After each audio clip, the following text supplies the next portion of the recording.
2018 August മാസം തന്നെയാണ് നമ്മുടെ കേരളത്തിൽ മഹാപ്രളയം വന്നത്. സാർ ഓർക്കുന്നുണ്ടല്ലോ അല്ലേ ആ സമയം? 2018 ഓഗസ്റ്റിൽ തന്നെ. ഇപ്പം അത് കഴിഞ്ഞിപ്പം 8 വർഷമായി. 2026 ഓഗസ്റ്റ് ആയി.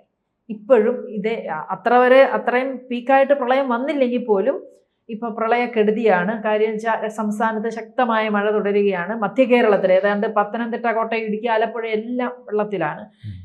ഇതുവരെ ഈ നാശനഷ്ടങ്ങൾ ഇത്രയധികം മഴക്കെടുതികൾ വരുമെന്നും അറിഞ്ഞിട്ട് പോലും എന്തുകൊണ്ടാണ് ഇതിനൊരു പ്രിക്കോഷൻസ് ഒന്നും എടുത്തിട്ടില്ല? ഇത്ര 8 വർഷം ആയല്ലോ എന്നിട്ടും. അല്ല, ഇത് വളരെ വ്യക്തമായിട്ടൊരു കാര്യം പറയേണ്ടതുണ്ട്. 2018 പ്രളയം എന്ന് പറയുന്നത് മണിയാശാൻ പ്രളയമാണ്. മണിയാശാൻ സൃഷ്ടിച്ച പ്രളയമാണ്. ഡാം എല്ലാം അടച്ചിട്ടിരുന്ന് അതിൽ ഏതാണ്ട് 90% വെള്ളം നിറയുന്നവരെ വെച്ചുകൊണ്ടിരുന്നു. അപ്പോൾ അത് മുൻ വൈദ്യുത മന്ത്രിയായിരുന്ന കൃഷ്ണൻകുട്ടി തന്നെ അദ്ദേഹത്തിന്റെ ഒരു വീഡിയോ സന്ദേശത്തിൽ ആരോട് വോയിസ് കേട്ടതാണ് നമ്മൾ. അന്ന് 2018 അങ്ങനെ ഡാം തടുത്തു വെച്ചിട്ട് നമ്മുടെ കരിമണൽ കർത്തയ്ക്ക് അവിടുത്തെ മണൽ മുഴുവൻ എടുത്ത് മാറ്റുന്നതിന് അവസരം കൊടുത്തു. അല്ലെങ്കിൽ ഇത് ഡാം തുറന്നു വിട്ടാൽ ഈ മണൽ മുഴുവൻ ഒലിച്ചു പോകും. അപ്പൊ അതുകൊണ്ട് കർത്തയ്ക്ക് വേണ്ടിയിട്ട് ഈ മണല് മുഴുവൻ മാറ്റി ലോറിയിലും ട്രക്കിലും ഒക്കെ മാറ്റുന്നതിന് വേണ്ടിയിട്ട് JCB കൊണ്ടുവന്ന് കോരി മാറ്റുന്നതിന് വേണ്ടിയിട്ട് വെച്ചു കൊടുത്തു. അപ്പോൾ ഈ വെള്ളം കയറി 90% വരെ ഡാമുകൾ നിറഞ്ഞു. എല്ലാ ഡാമുകളും നിറഞ്ഞു. അപ്പോഴും മണിയാശാന് ആരോ നിർദ്ദേശം കൊടുത്തു, ഇനി ഇനിയും വെള്ളം തടഞ്ഞു വെച്ചാൽ വലിയ പ്രശ്നമാവും എന്ന് പറഞ്ഞു. അപ്പോൾ മണിയാശാന്റെ ഉത്തരവാണ് തുറക്കട്ടെ ഡാമുകൾ. എല്ലാ ഡാമും കൂടെ തുറന്നു. അപ്പൊ നമ്മുടെ ആൾക്കാർ ഈ നമ്മള് പിള്ളേർ കളിക്കുമ്പം പൈപ്പിൽ നിന്ന് വെള്ളം വിടുമ്പം ഉറുമ്പുകൾ ഒലിച്ചു പോകുമല്ലോ, അതുപോലെ ആളുകൾ വീടുകളൊക്കെ ഇങ്ങനെ ഒലിച്ചു പോകാൻ തുടങ്ങി. അപ്പോഴാണ് അതിന്റെ സീരിയസ്നെസ് മനസ്സിലായത്. പിന്നെ പൂട്ടാൻ പറ്റിയില്ല. അന്ന് നമ്മുടെ കുന്തംകുളച്ചക്രവും മന്ത്രി വരെ കന്ന് കരയുണ്ടായി. തിരുവല്ലയിലും ഒക്കെ വെള്ളം കയറിയ കാര്യം സജി ചെറിയാൻ വലിയ വെള്ളം ഉണ്ടാക്കി. ഞാനില്ലെങ്കിൽ ഇപ്പം ഈ വെള്ളത്തിൽ മുങ്ങിച്ചാവും, എൻ്റെ ജനങ്ങളെ രക്ഷിക്കണേ എന്ന് പറഞ്ഞുകൊണ്ട് അദ്ദേഹം മന്ത്രി തന്നെ വിലപിക്കുന്ന ഒരവസ്ഥ.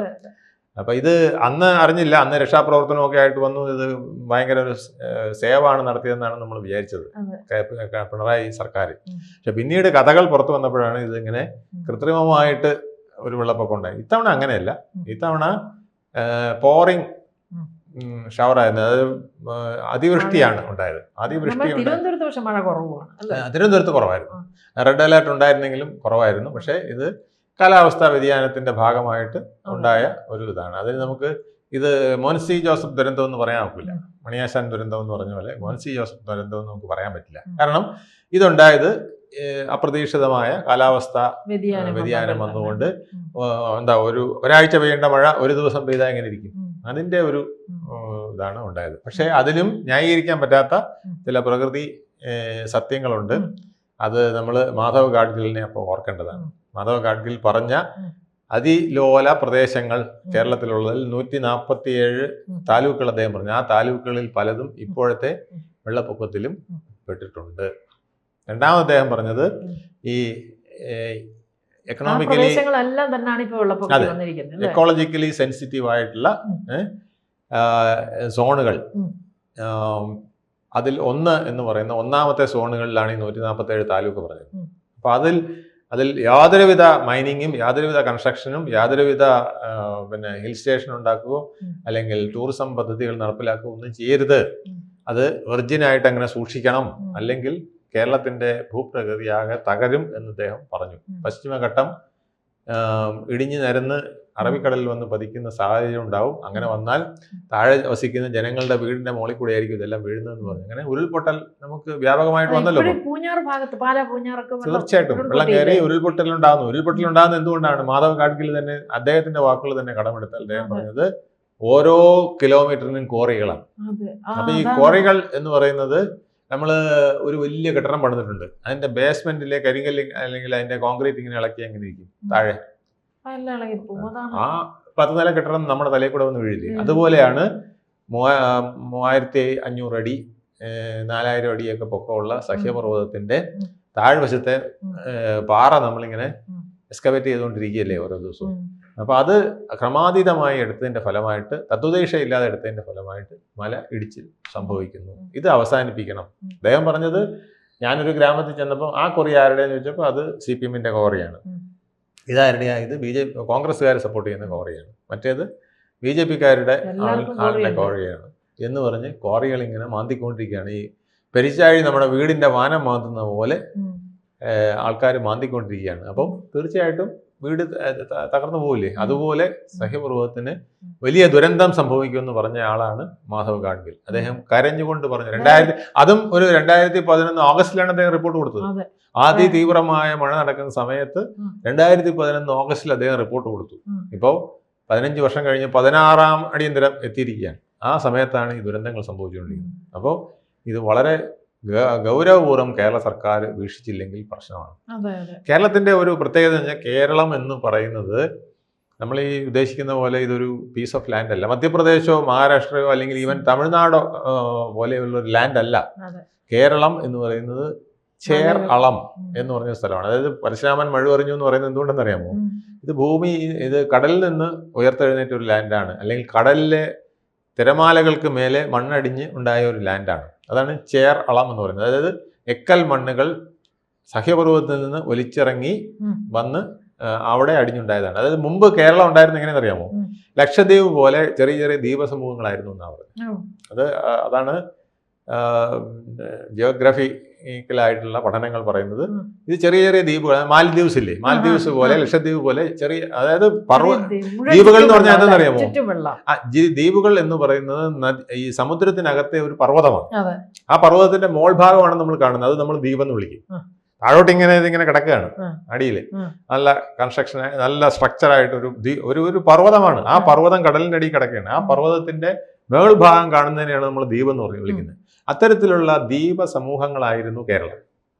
ആ ദ്വീപ സമൂഹങ്ങൾക്കിടയ്ക്ക്, അതുകൊണ്ടാണ് ഇവിടെ വള്ളവും ഒക്കെ ആയിട്ട് ഇങ്ങനെ നടന്നത്. അപ്പൊ ദ്വീപ സമൂഹങ്ങൾക്കിടയ്ക്ക് നൂറ്റാണ്ടുകൾ മുമ്പാണ് കേട്ടോ, 2000-നും ഒന്നും അല്ല, അതിനേക്കാളൊക്കെ മുമ്പത്തെ കാര്യമാണ് പറയുന്നത്. വളരെ പതിറ്റാണ്ടുകൾ മുമ്പുള്ള കാര്യമാണ്. അങ്ങനെ കുറേശ്ശെയായിട്ട് ഈ എക്കൽ മണ്ണുകൾ വന്ന് ഈ ദ്വീപുകൾക്കിടയിൽ അടിഞ്ഞു. ദ്വീപ സമൂഹങ്ങൾക്കിടയിൽ അടിഞ്ഞ് ആ ഭാഗത്ത് എക്കൽ മണ്ണുകളുള്ള ലാൻഡായി മാറി. അവിടെയാണ് നമ്മൾ വയലാക്കി കൃഷി ചെയ്തുകൊണ്ടിരുന്നത്. കേരളത്തിൽ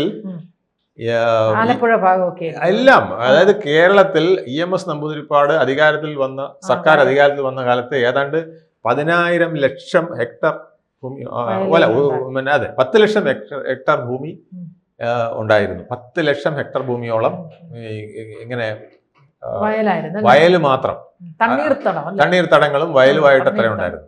അതിനു പുറമെ കൃഷിഭൂമികൾ വീണ്ടും ഒരു 10 ഹെക്ടറോളം, 10 ലക്ഷം ഹെക്ടർ ഉണ്ടായിരുന്നു. അങ്ങനെ 20 ലക്ഷത്തും ഹെക്ടറോളം മറ്റ് കൃഷിഭൂമികളും 10 ലക്ഷത്തോളം ഹെക്ടർ വയലുകളും ഉണ്ടായിരുന്നു.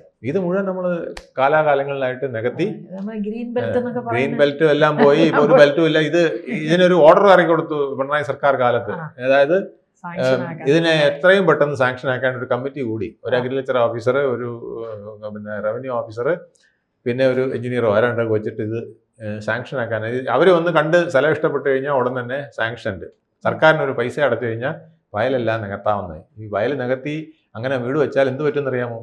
ഈ വയലുകളിലാണ് നമ്മുടെ ഡാമുകളെക്കാൾ കൂടുതൽ വെള്ളം നിറയുന്ന വയലുകളിലാണ്. അതെ, അങ്ങനെ അവിടുത്തെ പില്ലർ വെച്ചിട്ടാണ് ചെയ്യുന്നത്. പക്ഷെ പില്ലർ നിൽക്കണ്ടേ? പില്ലറും തട്ടിക്കൊണ്ട് പോകുന്ന വിധത്തിൽ വെള്ളം വരുമെന്നാണ് പറയുന്നത്. അതാണ് മാധവ് ഗാഡ്ഗിൽ പറഞ്ഞത്, ഈ കേരളം എന്ന് പറയുന്നത് നിങ്ങൾ ഉദ്ദേശിക്കുന്ന പോലെ സ്ഥലമല്ല, ഇത് ചേർ അളമാണ്.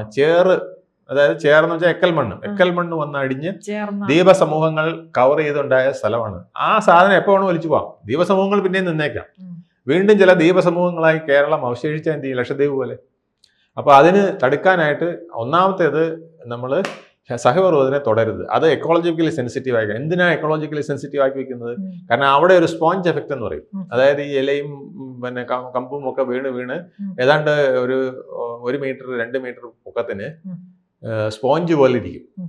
മഴ പെയ്താൽ ഈ സ്പോഞ്ചിൽ വെള്ളം പിടിക്കുന്ന പോലെ ഈ ഏക്കർ കണക്കിന് ഏരിയയിൽ, അതായത് സഹ്യപർവ്വതം എന്ന് പറഞ്ഞാൽ 1,29,027 സ്ക്വയർ കിലോമീറ്റർ ഉള്ള ഒരു ഭൂമിയാണ്. ആ ഭൂഭാഗത്ത് വീഴുന്ന വെള്ളം അവിടുത്തെ സ്പോഞ്ച് എഫക്റ്റ് കൊണ്ട് അത് അവിടെ പിടിച്ചു നിൽക്കും. എന്നിട്ട് കുറേശ്ശെ സ്പോഞ്ചിൽ നിന്ന് തുള്ളി വെള്ളം വരുന്നില്ലേ, അതുപോലെ ഓരോ തുള്ളികൾ ചേർന്ന് നമ്മുടെ പടിഞ്ഞാറോട്ടൊന്ന് 41 നദികളിൽ മറ്റ് 3 നദികൾ, 44 നദികളാണല്ലോ, അതിലേക്ക് ഈ വെള്ളം അങ്ങ് പോകും. അങ്ങനെ അത് കുറേശ്ശെ വന്ന് താഴെ നമുക്ക് മലനാട് കഴിഞ്ഞാൽ ഇടനാടല്ല, ഇടനാടിൽ വരുമ്പോൾ അവിടെ മുഴുവൻ വയലുകളാണ്. ഈ ഞാൻ നേരത്തെ പറഞ്ഞ ചേറ് വന്ന് അടിഞ്ഞ സ്ഥലത്തേക്ക് വന്ന് വ്യാപിക്കും. അവിടെ അത് അടിഞ്ഞ് ഒരു ഡാമിനേക്കാൾ കൂടുതൽ വെള്ളം അവിടെ സ്റ്റോർ ചെയ്യും. ഈ എക്കലാകുമ്പോൾ ക്ലേ ആകുമ്പോൾ ക്ലേക്കകത്ത് വെള്ളം ഇങ്ങനെ നിൽക്കും. പിന്നെ താങ്കൾ പറഞ്ഞ പോലെ ഈ ചതുപ്പ് നിലങ്ങൾ ഇഷ്ടം പോലെ ഉണ്ട്. ആ ചതുപ്പ് നിലങ്ങളിലും വെള്ളം നിറഞ്ഞിരിക്കും. അപ്പൊ അതെല്ലാം പോയി.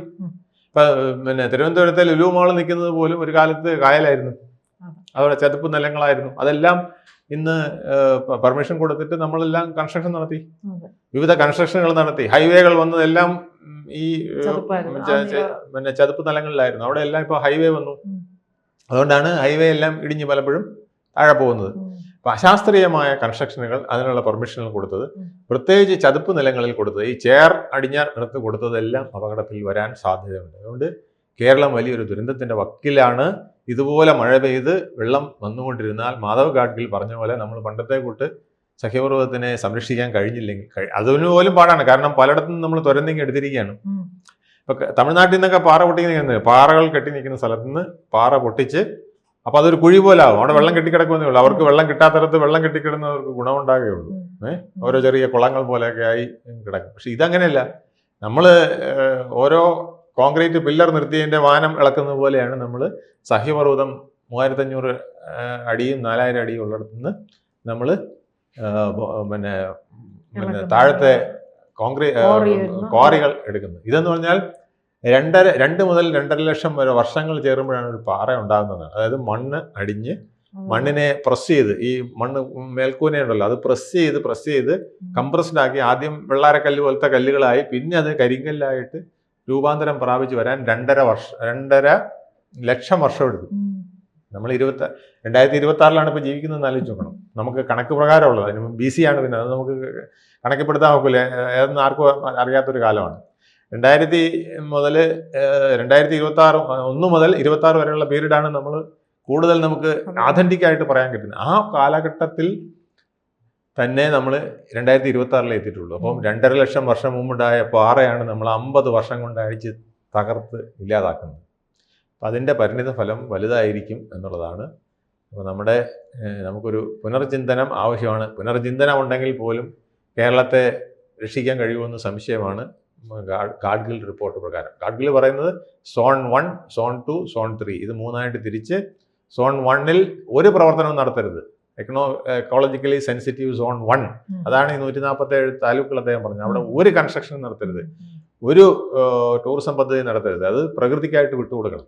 ബാക്കി ഭാഗങ്ങളിൽ സോൺ 2-ലും 3-ലും ആയിട്ട് ലിമിറ്റ് ചെയ്യണം. അതിന് നമ്മൾ കസ്തൂരി രംഗൻ റിപ്പോർട്ട് വേറെ ഉണ്ടാക്കിച്ചിട്ട് അതിനെ ഡൈല്യൂട്ട് ചെയ്ത് പ്രവർത്തിച്ചുകൊണ്ടിരുന്നതാണ് ഈ വലിയ ദുരന്തങ്ങൾക്കൊക്കെ കാരണം. ഇനി വരും കാലങ്ങളിലും ദുരന്തങ്ങൾ ഉണ്ടായിക്കൊണ്ടിരിക്കും. ഈ ദുരന്തങ്ങൾ നമ്മൾ പരിഹരിക്കാൻ നടപടിയെടുക്കുക പാടാണ്. കാരണം വയലിൽ വീട് വെച്ചാൽ നമുക്ക് എന്ത് ചെയ്യാനാണ്? എത്രയോ ഇപ്പൊ നമ്മൾ 10 ലക്ഷം ഹെക്ടർ ഉണ്ടായിരുന്നത് നമ്മളിപ്പോൾ 1 ലക്ഷത്തിൽ ഹെക്ടറിൽ ഒരു ശകലം കണ്ടേ ഉള്ളൂ. അതും കൃഷി ചെയ്യുന്നില്ല.